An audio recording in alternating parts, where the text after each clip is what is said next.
Qu'est-ce que c'est que le nombre d'or? Le nombre d'or, c'est en fait une proportion. C'est une proportion de deux segments qui sont dans un rapport de 1, 61, etc., 78. C'est une proportion comme l'épi aussi, qui est le rapport entre la circonférence d'un cercle et son diamètre. C'est le même genre de nombre. Il est assez fascinant, on va voir pourquoi. Donc, il a souvent été utilisé, reproduit par l'homme. Et pourquoi est-il ça fascinant? Est-ce qu'on l'a observé dans la nature? Eh bien, on va voir si on l'observe souvent ou pas dans la nature. Alors,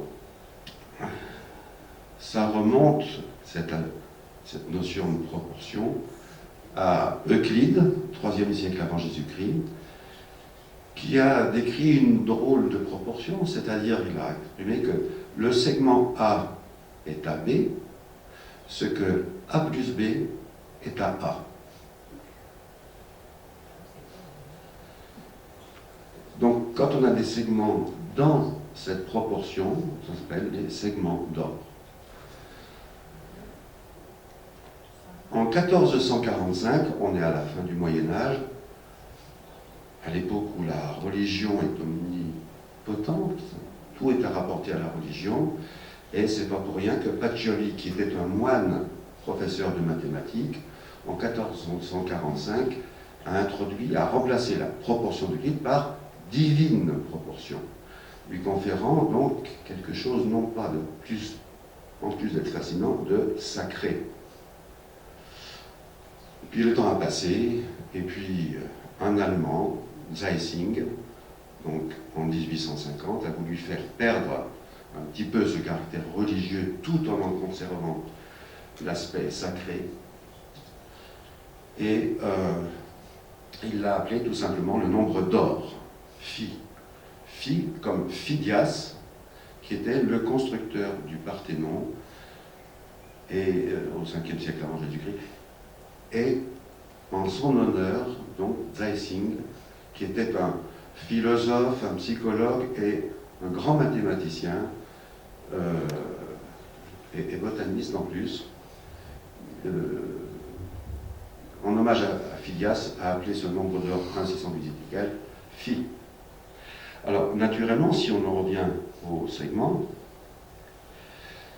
ça peut se poursuivre, vous voyez, A sur B, non, A est pour B ce que A plus B est à A, mais ça peut se poursuivre. A est 1,6 fois plus grand que B, qui est 1,6 fois plus grand que C, etc., etc., etc. Donc, c'est comme une fuite de l'horizon. Et le rapport entre deux termes est égal, enfin disons, se rapproche de plus en plus, quand on va dans ce sens-là, au nombre d'or 1,618, etc., etc. Quand je dis etc., c'est infini. Hein. Alors, qui dit segment dit assemblage de segments. Le plus connu, c'est le quadrilatère, hein, c'est le rectangle ou le carré. Donc, comment fait-on un rectangle d'or?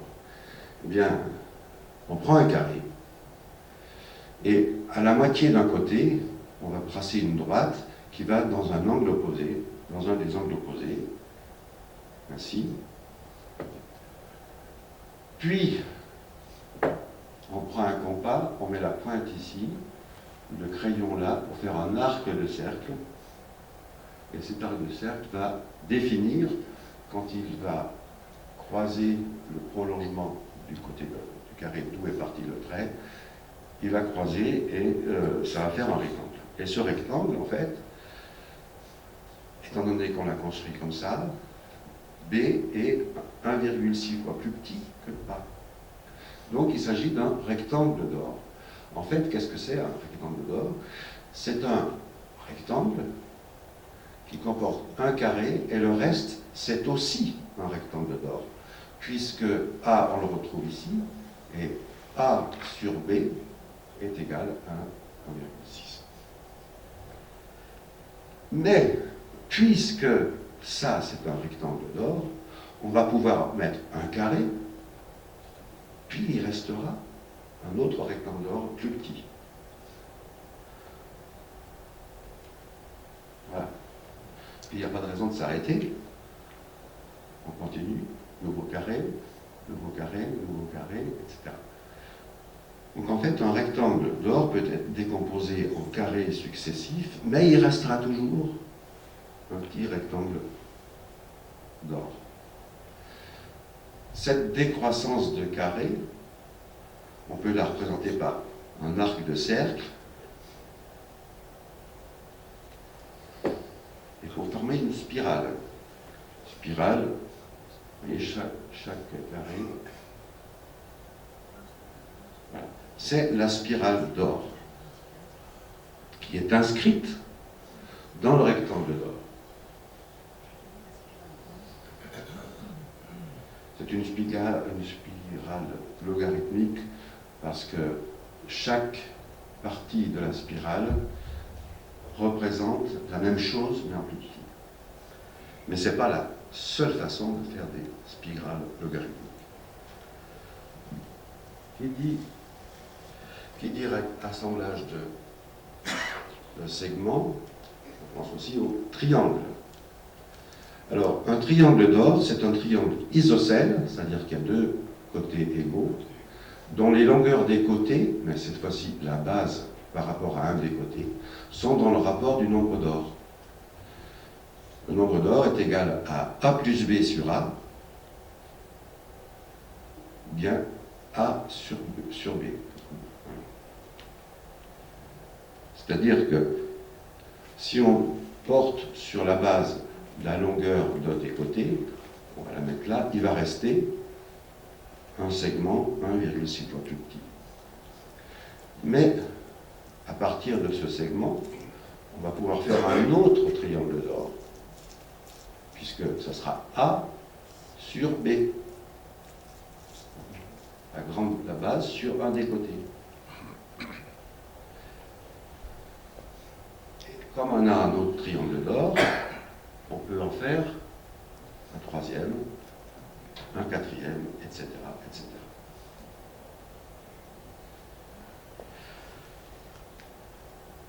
Un triangle d'or est un triangle isocèle dont les longueurs des côtés, etc., sont dans le même rapport. Donc, on peut, là c'est la base par rapport à un côté, mais on peut faire un côté 1,6 fois plus grand que la base.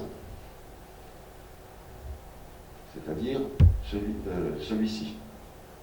C'est aussi un triangle d'or, il répond à cette définition. Alors, pour les différencier, certains, mais ce n'est pas classique, hein, certains ont appelé triangle d'or celui-ci et triangle d'argent l'autre. Triangle d'argent l'autre. On va prendre ce triangle d'or celui-ci et on va pouvoir faire un autre, A sur B, un autre triangle d'or. Pareil, pareil. Voilà. On va faire une spirale avec des arcs de cercle.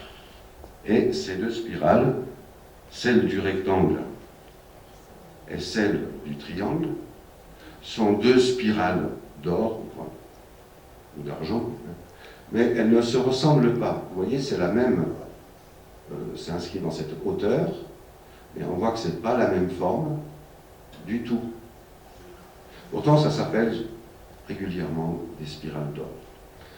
Ça ne peut pas être la même forme, puisque là, chaque fois, c'est un rapport 4, et là, c'est 3. Donc, les arcs de cercle, ici, vont être plus grands que 90 degrés. Voilà. Pour ce qui concerne cette géométrie, je dirais, on peut en discuter beaucoup plus longtemps, etc. Mais je voulais vous présenter simplement comment on représente les triangles, les rectangles et les spirales d'or. Alors, ça a été utilisé volontairement, enfin surtout depuis qu'on le sait, en architecture. Je parle bien sûr sous le contrôle de M. Marconnet, qui est là, qui sourit. Bon, Voilà. Alors, en architecture, ça remonte à longtemps. On dit que la pyramide, vous vous rendez compte, 2 millénaires et demi avant Jésus-Christ, que la pyramide de Khéops répond au nombre d'or. En fait,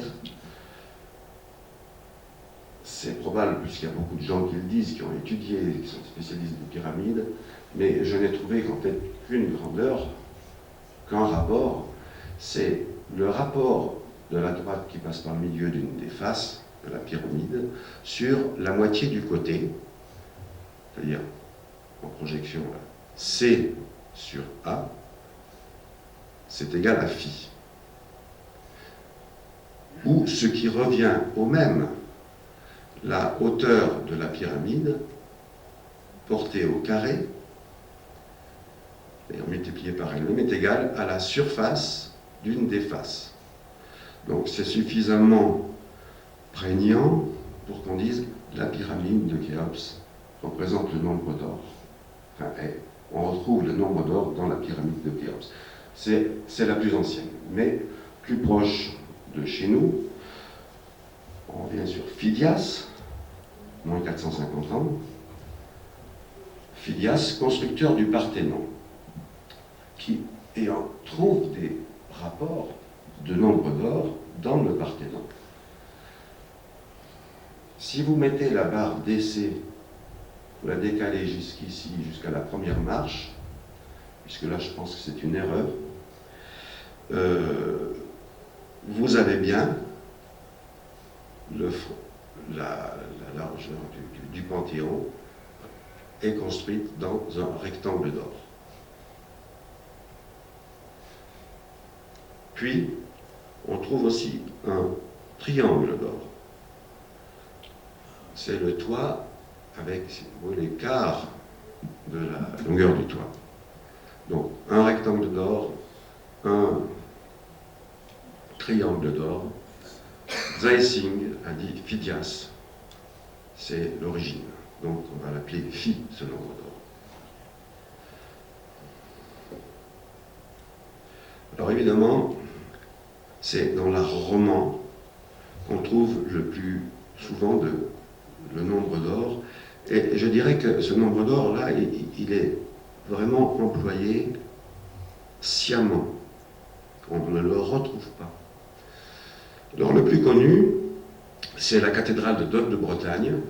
Bon, je passe sur la façade qui est assez compliquée à exploiter au niveau du nombre d'or. Mais c'est l'occupation du terrain de la nef. Là, l'occupation du terrain est régie par le nombre d'or.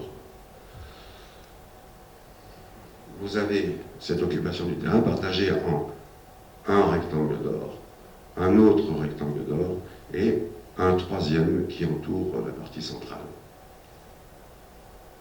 Il y a d'autres choses, mais c'est ce qui m'a paru le plus pertinent. On parle aussi, alors cette cathédrale, elle a été construite en peu de temps, en 74 ans. Hein. Donc ça a été relativement vite. Alors, Notre-Dame de Paris, elle, ça a été aussi exploité, étudié, etc. Seulement, la cathédrale de Paris, elle a été construite en plusieurs siècles. Elle a été modifiée en cours de route. Elle a été débutée en 1163, elle s'est terminée en 1345. Donc, la partie centrale a été remodifiée. Mais les gens, spécialistes, s'accordent à dire que cette cathédrale, elle est inscrite dans un rectangle d'or, mais qu'on en trouve deux autres. Elle est inscrite dans un rectangle d'or et on en trouve deux autres, ceux-là. Celui-là, apparemment, n'est pas un rectangle d'or, sauf que les tours sont des rectangles d'or. Et quand on prend la tour jusqu'à l'autre tour, ça, c'est un rectangle d'or. Et là aussi. Je vais m'arrêter là pour la cathédrale de Notre-Dame de Paris, mais vous pouvez en dire beaucoup de choses supplémentaires.